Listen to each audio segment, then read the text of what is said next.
وإذ قال لقمان لابنه وهو يعظه يا بني لا تشرك بالله إن الشرك لظلم عظيم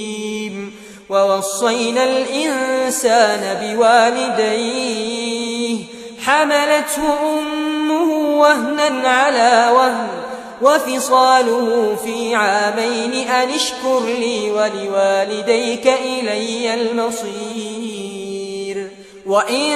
جاهداك على أن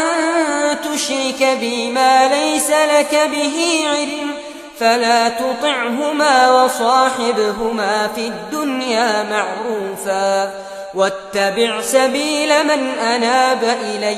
ثم إلي مرجعكم فأنبئكم بما كنتم تعملون